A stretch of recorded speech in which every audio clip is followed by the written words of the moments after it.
Okay, so good day, class. So we are now in our week 5. So our topic for today is all about, okay, so prepare a range of appetizers.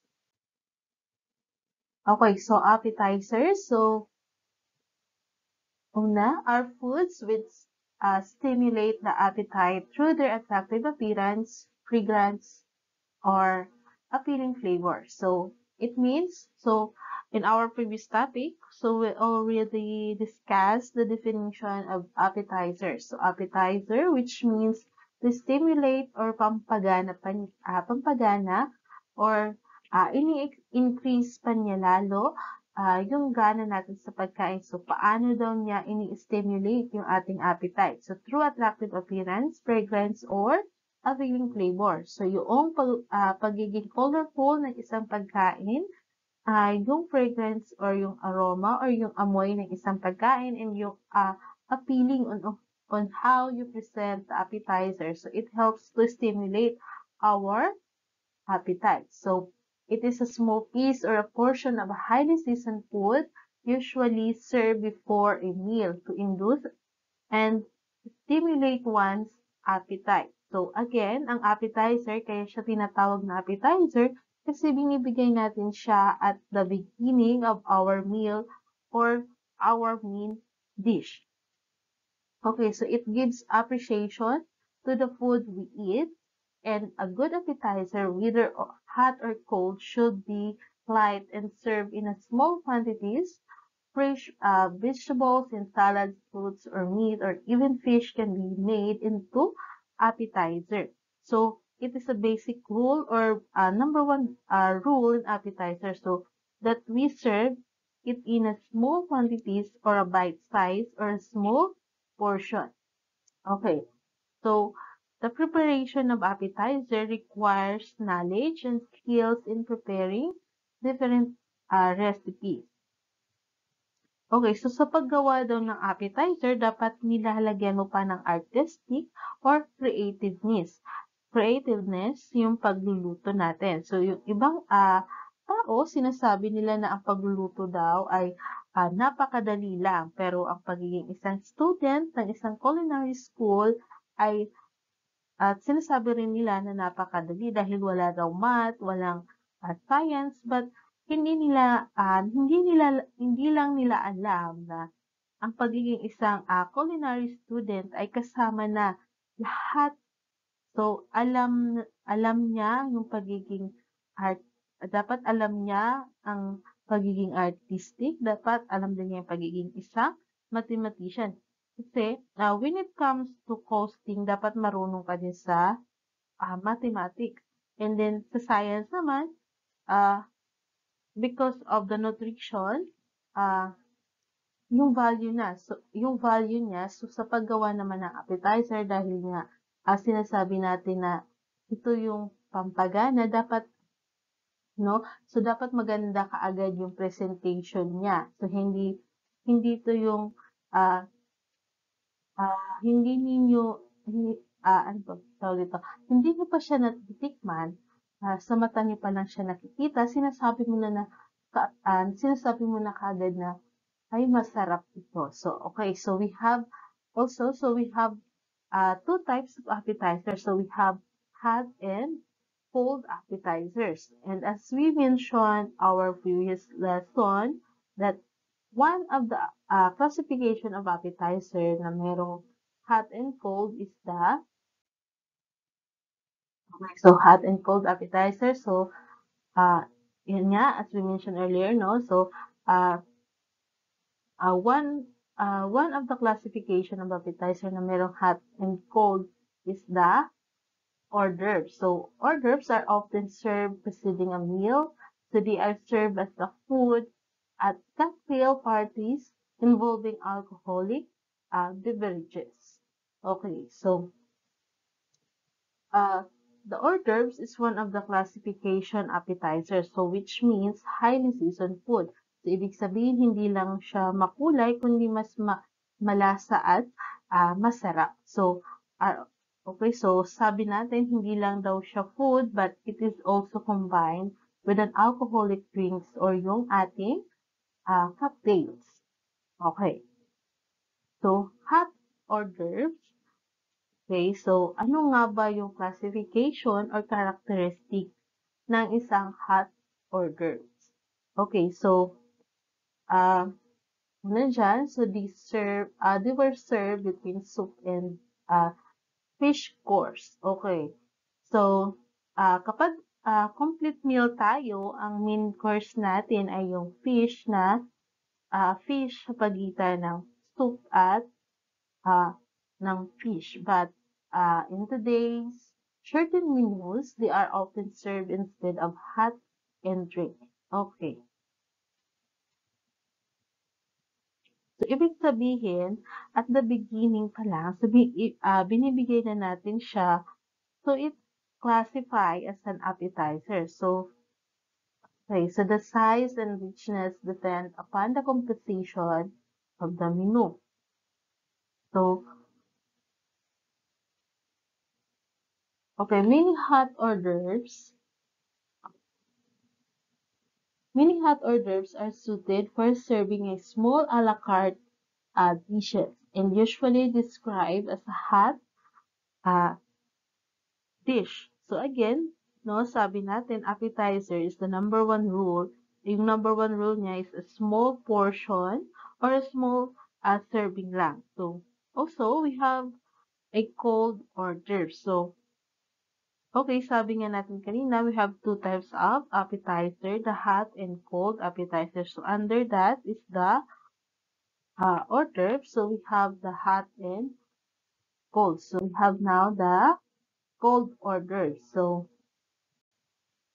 okay, cold hors d'oeuvre should stimulate appetite and therefore should always be served at the first course of the menu. So there are 5 types of cold hors d'oeuvres and they are served as follows. Okay, number one, a plate of hors d'oeuvres. So may consist of shrimp, smoked beef, poached egg, Spanish sardines, and lettuce.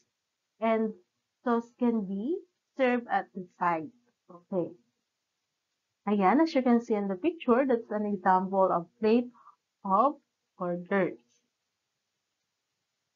Next, number 2 is the grison platter. So may consist of 2 kinds of cold meat such as ham, smoked beef, peppered ham, and the sauce can be served at the side. Okay. So you can see in the picture, that's an example of grison platter. And then number 3, hors d'oeuvres platter. Okay. Hors d'oeuvres platter as well presented platter which a limited choice of simple or more expensive food.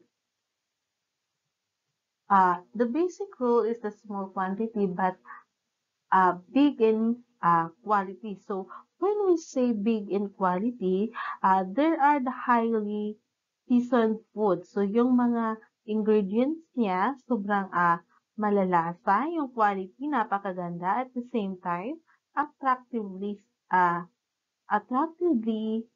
served. Okay. So and at the same time, attractively served, it may consist of shrimp with jelly, asparagus meat with mushrooms, sardines with onion rings, tomato stuff with salad, and chicken. Look, as you can see in the picture, that's an example of hors d'oeuvres platter. Next is assorted hors d'oeuvres. So can be served in a special portion platters with dishes or even from a serving cart. So if here is the example of assorted hors d'oeuvres.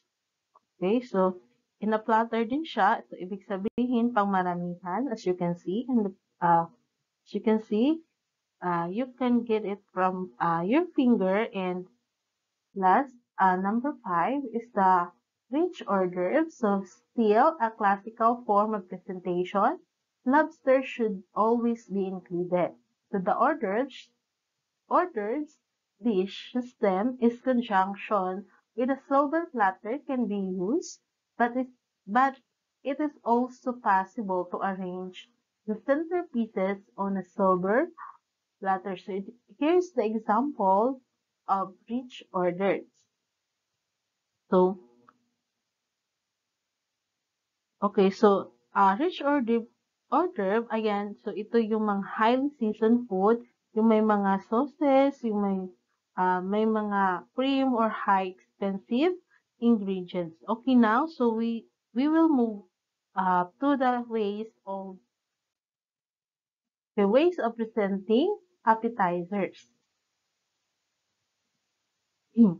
Okay, ways of presenting appetizers. Okay, number one. Okay, so appetizers can be more appreciated if presented attractively, like the saying goes, the eyes eat first.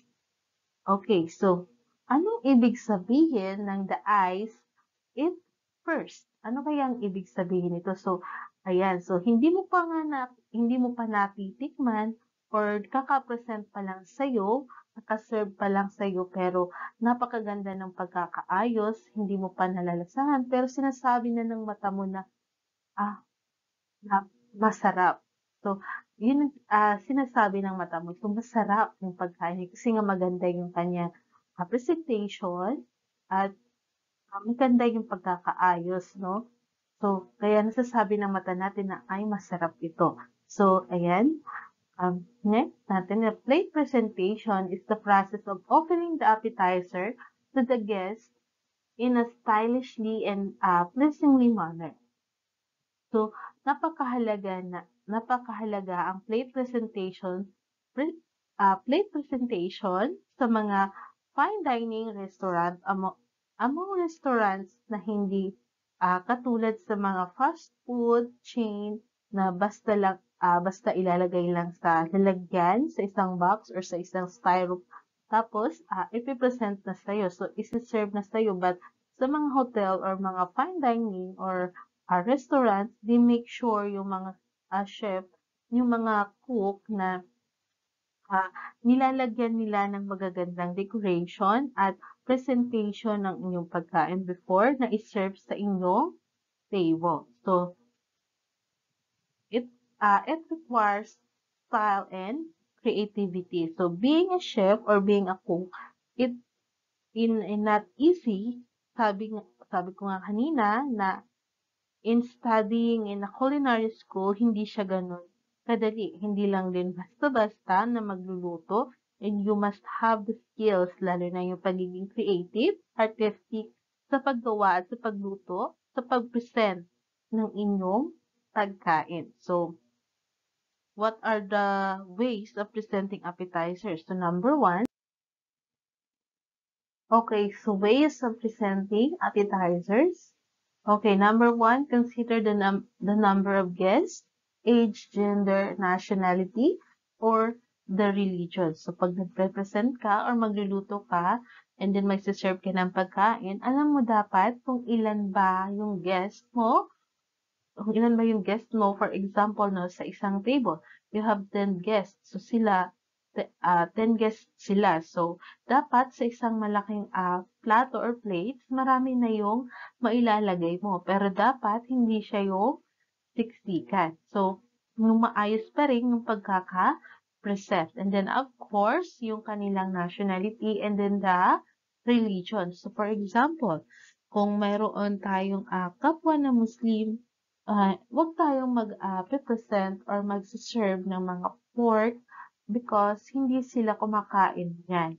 And respect na lang din to them. And the number two, choose from different classification of appetizer. So, again, we have 8 classification of appetizer. So, napag-aralan natin yan last week. So, mamimili lang daw tayo doon. And then number 3, complement on the main course. So, of course, dapat nagja-jive or nagko-complement yung lasa ng appetizer natin at yung ating main course.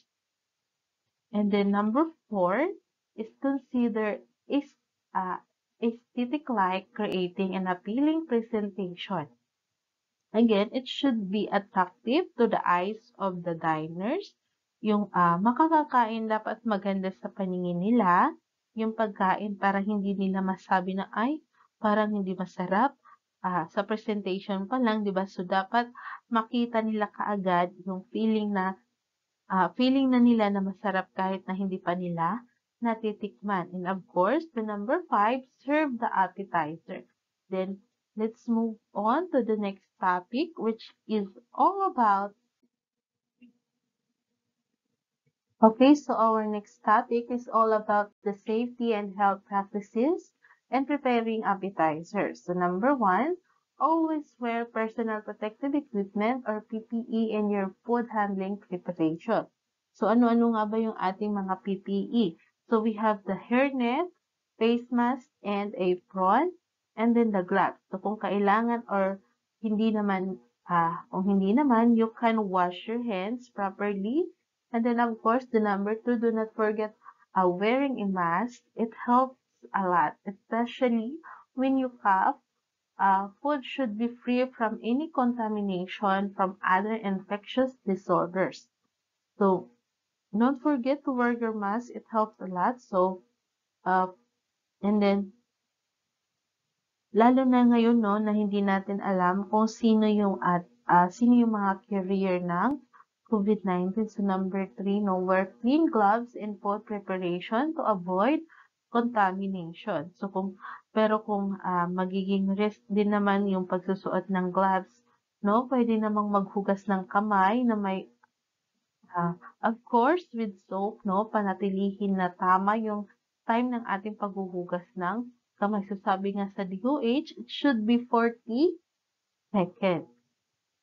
And then number 4, make sure that your working area is always clean and disinfected. So, we already discussed this in the week 1 and 2. So, sinasabi nga doon, cleaning and sanitizing. So, there should be the appearance of our, okay, so, here in the picture, so, ito dapat yung appearance ng ating uh, uh, chef. So, yan, nakikita nyo, nakasuot sila ng mask, naka-gloves, and then naka-hairnet, and then the proper uh, wear of uniform, no? So, next natin, okay, number 5, keep working areas and premises clean, free from clutter, dirt, or dust and focal waste. So, ayan, na-discuss na din natin yan. And then number 6, kitchen tools, utensils, and equipment should be thoroughly wasted, cleaned, and dried before using during the food preparation processes. So, again, cleaning and sanitizing pa din. So, number 7, store appetizer in a clean area which prescribed temperature to maintain its quality. So, ibig sabihin yan, once halimbawa, no, kapag nakaluto ka na ng appetizer, kung cold yung appetizer na yan, ilalagay dapat yan sa refrigerator or sa chiller. Kung hot naman, base sa temperature niya, pwede natin siyang ilagay sa food warmer. And then next, we have the fundamentals of plating. So, we have 3 fundamentals of plating. So, these are the things that we need to consider in plating. So, number 1, balance. It is rules of good menu balance also apply to the plating. Select foods and garnishes that offer variety and contrast. So, under balance, we have 4 to consider: the color, the shape, texture, and the flavor. Okay. So, when we say color, 2 or more colors on the plate are usually more interesting than one kasi dull lang siyang tingnan kapag isang color lang ang nasa plate or nasa plato. So, placing a garnish is also an important. So, ma'am, anong ibig sabihin ng garnish? So, ito yung nilalagay o ina-add up natin. So, it's an edible food na pwedeng pang-design sa pagkain. Of course, the shape, no? Uh, shape ng ating mga ingredients, mas maganda na pag iba-iba yung shape ng nakalagay sa plate nakalagay sa plate natin. So, hindi yung iba-iba yung design or shape na nakalagay sa plate natin, no? Basta according and magko-complement sa ating dish. And then the texture, uh, ano ba yung texture na yan? So, halimbawa, yung texture niyan, sabaw ba yan? Or soft ba yan? Fried ba yan? Or like solid or fried chicken? So, ano pa ba? Or paano ba natin siya gagawing balanse sa ating plate? Of course, the flavor. So, dapat mag-complement yung flavor ng garnish natin at ng ating main dish. For example, nagluto tayo ng bolalo or nilaga. So, wag ninyong lalagyan ng fruits kasi yung fruits may matamis or maasim. So, pag nahalo natin siya sa sabaw, yung flavor ng ating garnishes, so dapat nagko-complement. Like, for example, no, sa picture natin, as you can see, yung picture natin, so, kung mapapansin nyo, at the center, siya. So, napakalinis na ang plato, no? So, we have a different shades din. Meron din tayo different texture, katulad on the first picture and the second picture. So, iba-iba yung texture na makikita ninyo. May napakalinis pa rin at napakaganda pa rin ang plate presentation nila. And then, okay, so number 2 is the portion size. This is important for presentation as well as for costing. So under nito, we have the matched portion sizes and plates. So katulad kanina, so sabi ko nga, yung plato kanina, so kung nakita ninyo, di ba, hindi siya too crowded. Like, halimbawa, no, good for two siya, so medium size lang yung plato kung yung gagamitin ninyo, kung good for one person lang, dapat small size lang yung ating gagamitin. Para hindi naman parang alog-alog yung ating food sa plato, no? Kapag marami naman, example, good for 5 or 10 person, dapat pumili na kayo ng malaking plates or plato na kung saan pwedeng paglagyan ng maraming pagkain. So again, and then balance the portion sizes of various items on the plate. So apply logical balance of portions. So ibig sabihin, lalo na dapat hindi magmukhang madumi yung pagkain or yung plato natin. So tingnan lang natin kung ilan yung kakasya sa isang plato, yun lang ang ilalagay niyo. At depende yan kung ilan din ang kakain. Then last, yung ating number 3 is the arrangement on the plate.